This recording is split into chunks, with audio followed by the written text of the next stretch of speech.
Shabbat Shalom. This is Daniel John Lee with Torah Restoration Ministries. This is part 5 of my 17-part series. It is Romans chapter 14, Personal Scruples. Romans 14, Personal Scruples. Again, showing that Apostle Paul never wrote against the Torah, never said we should not keep the Torah, but Paul has been misunderstood by the Christian world, and because of these misunderstandings, people think, oh, look, Paul's saying we should not keep Torah. So let's go again into another one of these passages, and that's Romans chapter 14. Again, we need to remember, my first video outlined 3 principles to keep in mind, and one of those principles was what Peter said about Paul's writings, which is sometimes Paul writes in ways that are hard to be understood. So we really need to put our thinking caps on and discern what Paul is trying to say and what his intent is. So starting at the very beginning of Romans 14, him that is weak in the faith receive ye, but not to doubtful disputations. For one believeth that he may eat all things, and another who is weak eateth herbs. Okay, so he's contrasting someone who's a vegetarian and someone who's not a vegetarian. That's what he's doing here at the outset. Basically, this would be like a personal conviction, a personal scruple. It has nothing to do with the commandments of Yah. It has to do with whether you can eat all that biblically would be defined as food, or whether someone wants to only eat vegetables, wants to be a vegetarian.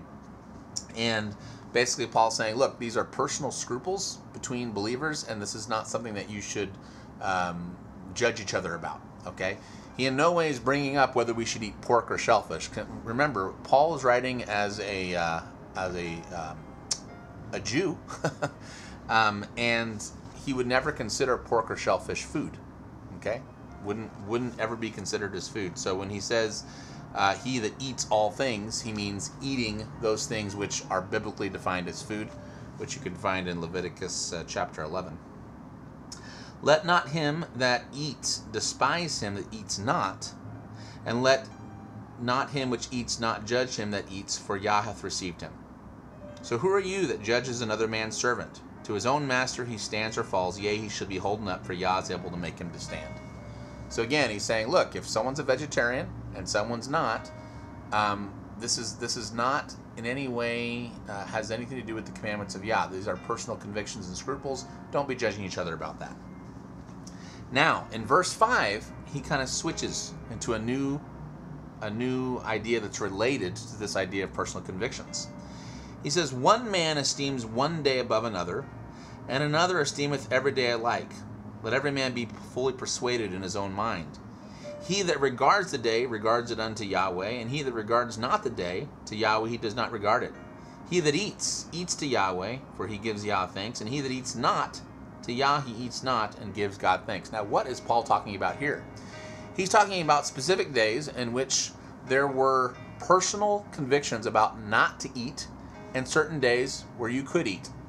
These were basically the fast days. These are fast days that are talked about in Zechariah chapter 7, verse 5 and 6. They were anniversary fasts that were observed during the Jews' captivity in Babylon.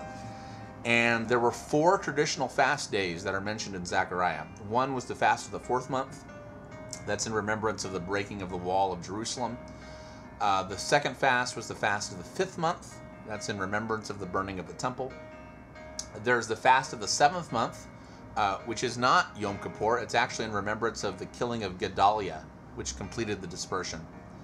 And then there's the 4th, the fast of the 10th month, in remembrance of the beginning of the siege of Jerusalem. So these are all mentioned in Zechariah chapter 7, 5 through 6. And even amongst the Jews of the first century, it was not agreed upon whether you had to fast on those days or not. So what Paul is saying, look, if you think you need to fast on those days, then do it. If you don't feel like you need to fast those days, then don't do it. Again, this is involving personal scruples and convictions. Notice Paul never, ever, ever, ever mentions the Sabbath day. He never talks about Shabbat here. He's talking about, this whole chapter is about personal convictions, personal scruples. All right, moving on. For none of us liveth to himself, and no man dieth to himself. For whether we live unto Yahweh, and whether we die unto Yahweh. Whether we live therefore or die, we are Yahweh's. For to this end Messiah both died and rose and revived, that he might be Yah both of the dead and the living. But why do you judge your brother? Or why dost thou set it not your brother? For we shall all stand before the judgment seat of Messiah. So again, there was this problem amongst the congregation here in Rome, where they were saying, "Oh, look, he has this personal conviction to eat only vegetables. That's crazy. This is stupid," and they were judging each other. And then they had this conviction of, well, we need to make sure we observe these fast days. We should regard this unto Yah and not eat on this day. And others were saying, no, those are just optional. We don't have to regard that unto Yahweh. We can eat on those days. Again, Paul's saying, look, these things are traditions. These things are personal convictions and scruples. And so it has nothing to do with keeping the Torah. It has to do with personal convictions and scruples that people were having as to whether to follow certain traditions or not. Okay, so picking up in verse 14. I know and am persuaded by Adonai Yahshua that there is nothing unclean of itself, but to him that esteems anything to be unclean, to him it is unclean. So Christians look at that and say, look, nothing's unclean of itself. You can't say pig or shellfish or anything that is unclean. Well, that is not what Paul is saying. In fact, if we go to the Greek word that is used in that passage, let me look this up here. That Greek word in verse 14 is koinos, and this Greek word means ordinary, and is usually translated common, or means something that has been made or designated unclean. Now, this is referring, the Jews have this tradition where they would call even clean food. You would have lamb, or you would have, beef, some sort of clean food, but because it hadn't gone through this complex ritual that the Jews had established to make it so-called rabbinically clean, they considered it common or unclean. Okay? Now, it was still clean food, according to Scripture, but because it hadn't gone through all these rabbinic checks and things, they considered it unclean or common. That is the Greek word that is being used in Romans 14:14.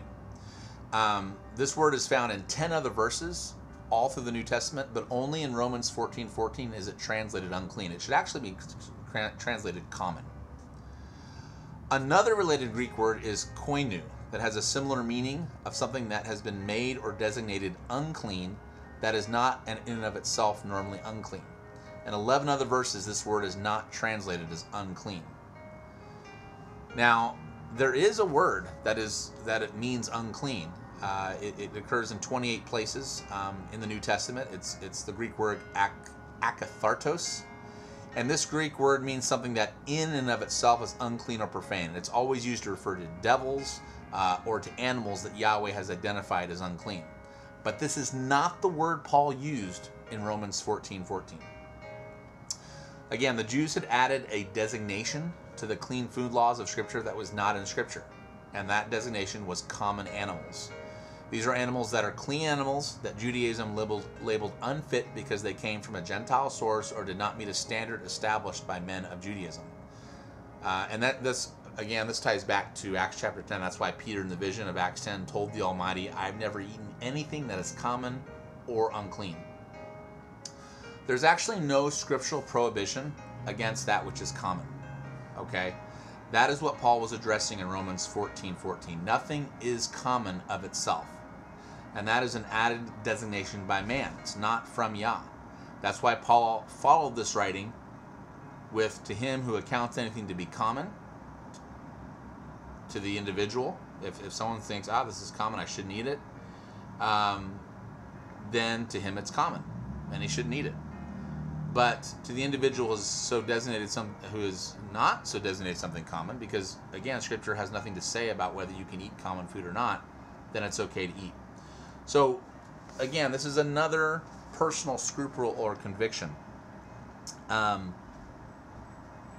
Paul is bringing about these things because what's happening is and this was the big problem in the first century, was that the first century Jews had mixed Torah with a lot of their traditions, with a lot of their man-made traditions.